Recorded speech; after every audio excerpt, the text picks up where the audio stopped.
Título: Acuerdo adoptado por la Cámara de Diputados el día 23 de agosto de 1973 y dirigido a su excelencia el presidente de la República. Santiago, 23 de agosto 1973. A su excelencia el presidente de la República, tengo honra poner en conocimiento de vuestra excelencia que la Cámara de Diputados ha tenido a bien prestar su aprobación al siguiente acuerdo.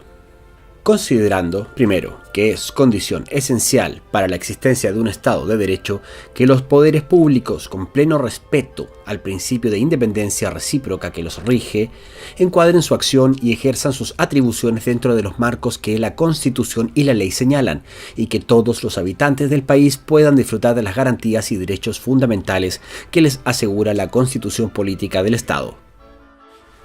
Segundo, que la juricidad del Estado chileno es patrimonio del pueblo que, en el curso de los años, ha ido plasmando en ella el consenso fundamental para su convivencia, y atentar contra ella es, pues, destruir no solo el patrimonio cultural y moral de nuestra nación, sino que negar en la práctica toda posibilidad de vida democrática. Tercero, que son estos valores y principios los que se expresan en la Constitución Política del Estado que, de acuerdo a su artículo 2, señala que la soberanía reside esencialmente en la nación y que las autoridades no pueden ejercer más poderes que los que ésta les delegue, y en el artículo 3 se deduce que un gobierno que se arrogue derechos que el pueblo no le ha delegado incurre en sedición. Cuarto, que el actual presidente de la República fue elegido por el Congreso Pleno, previo acuerdo en torno a un estatuto de garantías democráticas incorporado a la Constitución Política, el que tuvo como preciso objeto asegurar el sometimiento de la acción de su gobierno a los principios y normas del Estado de Derecho, que él solemnemente se comprometió a respetar. Quinto, que es un hecho que el actual gobierno de la República, desde sus inicios, se ha ido empeñando en conquistar el poder total, con el evidente propósito de someter a todas las personas al más estricto control económico y político por parte del Estado, y lograr de ese modo la instauración de un sistema totalitario, absolutamente opuesto al sistema democrático representativo que la Constitución establece. Sexto, que, para lograr ese fin, el gobierno no ha incurrido en violaciones aisladas de la Constitución y de la ley, sino que ha hecho de ellas un sistema permanente de conducta, llegando a los extremos de desconocer y atropellar sistemáticamente las atribuciones de los demás poderes del Estado, violando habitualmente las garantías que la Constitución asegura a todos los habitantes de la República, y permitiendo y amparando la creación de poderes paralelos, ilegítimos, que constituyen un gravísimo peligro para la nación, con todo lo cual ha destruido elementos esenciales de la institucionalidad y el Estado de Derecho. Séptimo, que en lo concerniente a las atribuciones del Congreso Nacional, depositario del Poder Legislativo, el gobierno ha incurrido en los siguientes atropellos. A. Ha usurpado al Congreso su principal función, que es la de legislar, al adoptar una serie de medidas de gran importancia para la vida económica y social del país, que son indiscutiblemente materia de ley, por decretos de insistencia dictados abusivamente o por simples resoluciones administrativas fundadas en resquicios legales, siendo de notar que todo ello se ha hecho con el propósito deliberado y confeso de cambiar las estructuras del país, reconocidas por la legislación vigente por la sola voluntad del Ejecutivo y con prescindencia absoluta de la voluntad del legislador. B. Ha burlado permanentemente las funciones fiscalizadoras del Congreso Nacional al privar de todo efecto real la atribución que a éste le compete para destituir a los ministros de Estado que violan la Constitución o la ley o cometen otros delitos o abusos señalados en la Carta Fundamental. Y C. Por último, lo que tiene la más extraordinaria gravedad, ha hecho tabla rasa de la alta función que el Congreso tiene como poder constituyente al negarse a promulgar la reforma constitucional sobre las 3 áreas de la economía que ha sido aprobada con estricta sujeción a las normas que para ese efecto establece la Carta Fundamental. Octavo, que en lo que concierne al Poder Judicial ha incurrido en los siguientes desmanes. A. con el propósito de minar la autoridad de la magistratura y de doblegar su independencia, ha capitaneado una infamante campaña de injurias y calumnias contra la excelentísima Corte Suprema y ha amparado graves atropellos de hecho contra las personas y atribuciones de los jueces. B. Ha burlado la acción de la justicia en los casos de delincuentes que pertenecen a partidos y grupos integrantes o afines del gobierno, ya sea mediante el ejercicio abusivo del indulto o mediante el incumplimiento deliberado de órdenes de detención. C. Ha violado leyes expresas y ha hecho tabla rasa del principio de separación de los poderes, dejando sin aplicación las sentencias o resoluciones judiciales contrarias a sus designios. Y frente a las denuncias que al respecto ha formulado la excelentísima Corte Suprema, el presidente de la República ha llegado al extremo inaudito de arrogarse en tesis el derecho de hacer un juicio de méritos a fallos judiciales, determinando cuándo estos deben ser cumplidos. Noveno, que en lo que se refiere a la Contraloría General de la República, un organismo autónomo esencial para el mantenimiento de la juridicidad administrativa, el gobierno ha violado sistemáticamente los dictámenes y actuaciones destinados a representar la ilegalidad de los actos del Ejecutivo o de entidades dependientes de él. Décimo, que entre los constantes atropellos del gobierno a las garantías y derechos fundamentales establecidos en la Constitución pueden destacarse los siguientes. A. Ha violado el principio de igualdad ante la ley, mediante discriminaciones sectarias y odiosas en la protección que la autoridad debe prestar a las personas, los derechos y los bienes de todos los habitantes de la República, en el ejercicio de las facultades que dicen relación con la alimentación y subsistencia y en numerosos otros aspectos, siendo de notar que el propio presidente de la República ha erigido estas discriminaciones en norma fundamental de su gobierno, al proclamar desde el principio que él no considera ser presidente de todos los chilenos.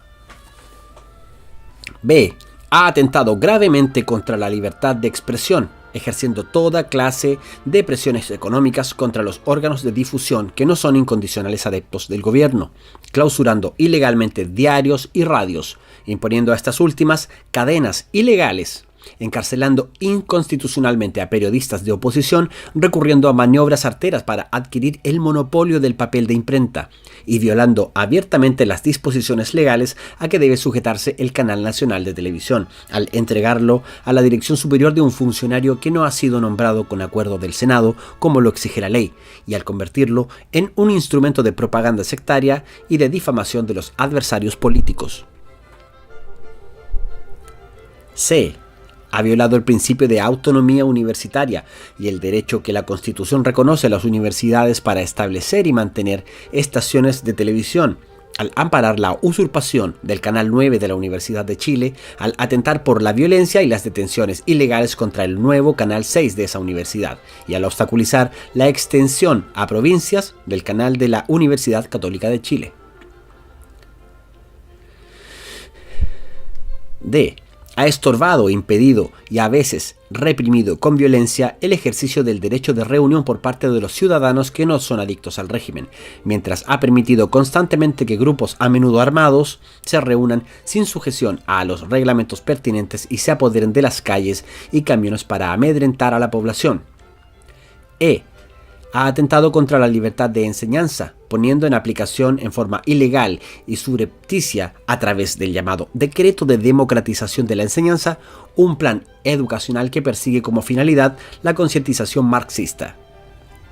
F. Ha violado sistemáticamente la garantía constitucional del derecho de propiedad, al permitir y amparar más de 1.500 tomas ilegales de predios agrícolas y al promover centenares de tomas de establecimientos industriales y comerciales para luego requisarlos o intervenirlos ilegalmente y constituir así por la vía del despojo el área estatal de la economía. Sistema que ha sido una de las causas determinantes de la insólita disminución de la producción, del desabastecimiento, el mercado negro y el alza asfixiante del costo de la vida, de la ruina del erario nacional y en general de la crisis económica que azota al país y que amenaza el bienestar mínimo de los hogares y compromete gravemente la seguridad nacional.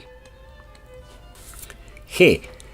Ha incurrido en frecuentes detenciones ilegales por motivos políticos, además de las ya señaladas con respecto a los periodistas, y ha tolerado que las víctimas sean sometidas en muchos casos a flagelaciones y torturas. H. ha desconocido los derechos de los trabajadores y de sus organizaciones sindicales o gremiales, sometiéndolos, como en el caso de El Teniente o de los transportistas, a medios ilegales de represión. Y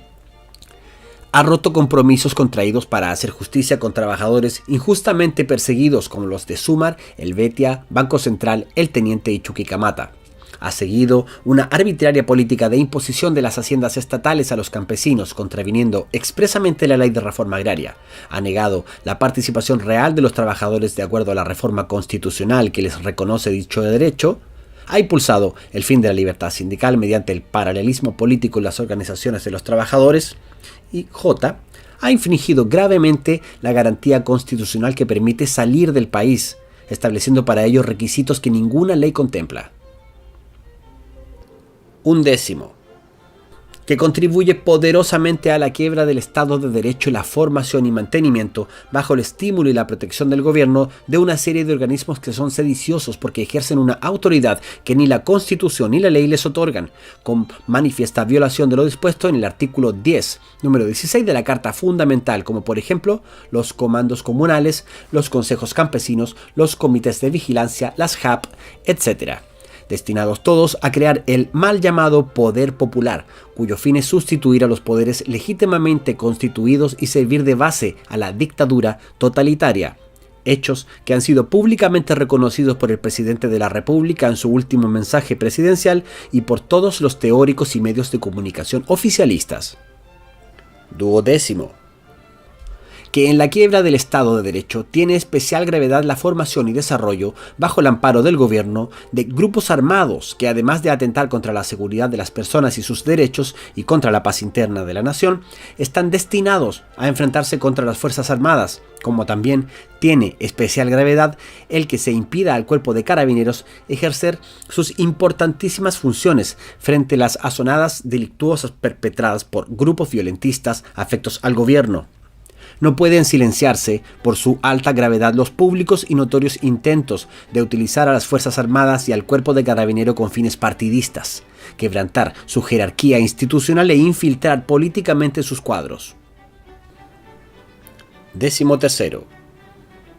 Que, al constituirse el actual ministerio con participación de altos miembros de las Fuerzas Armadas y del Cuerpo de Carabineros, el excelentísimo señor presidente de la República lo denominó de seguridad nacional y le señaló como tareas fundamentales las de imponer el orden político e imponer el orden económico, lo que solo es concebible sobre la base del pleno restablecimiento y vigencia de las normas constitucionales y legales que configuran el orden institucional de la República. 14. Que las Fuerzas Armadas y el Cuerpo de Carabineros son y deben ser, por su propia naturaleza, garantía para todos los chilenos y no solo para un sector de la nación o para una combinación política. Por consiguiente, su presencia en el gobierno no puede prestarse para que cubran con su aval determinada política partidista y minoritaria, sino que debe encaminarse a restablecer las condiciones de pleno imperio de la Constitución y las leyes y de convivencia democrática indispensables para garantizar a Chile su estabilidad institucional, paz civil, seguridad y desarrollo. 15. Por último, en el ejercicio de las atribuciones que le confiere el artículo 39 de la Constitución Política del Estado, la Cámara de Diputados acuerda: primero, representar a su excelencia al presidente de la República y a los señores ministros de Estado, miembros de las Fuerzas Armadas y del Cuerpo de Carabineros, el grave quebrantamiento del orden constitucional y legal de la República que entrañan los hechos y circunstancias referidos en los considerados número 5 al 12 precedentes. Segundo, representarles asimismo que, en razón de sus funciones del juramento de fidelidad a la Constitución y a las leyes que han prestado y, en el caso de dichos señores ministros, de la naturaleza de las instituciones de las cuales son altos miembros y cuyo nombre se ha involucrado para incorporarlos al ministerio, les corresponde poner inmediato término a todas las situaciones de hecho referidas que infringen la Constitución y las leyes, con el fin de encauzar la acción gubernativa por las vías del derecho y asegurar el orden constitucional de nuestra patria y las bases esenciales de convivencia democrática entre los chilenos. Tercero, declarar que si así se hiciere, La presencia de dichos señores ministros en el gobierno importaría un valioso servicio a la República. En caso contrario, comprometerían gravemente el carácter nacional y profesional de las Fuerzas Armadas y del Cuerpo de Carabineros, con abierta infracción a lo dispuesto en el artículo 22 de la Constitución Política y con grave deterioro de su prestigio institucional. Y, cuarto, transmitir este acuerdo a su excelencia el presidente de la República y a los señores ministros de Hacienda, Defensa Nacional, Obras Públicas y Transportes y Tierras y Colonización. Luis Pareto González, presidente. Raúl Guerrero Guerrero, secretario.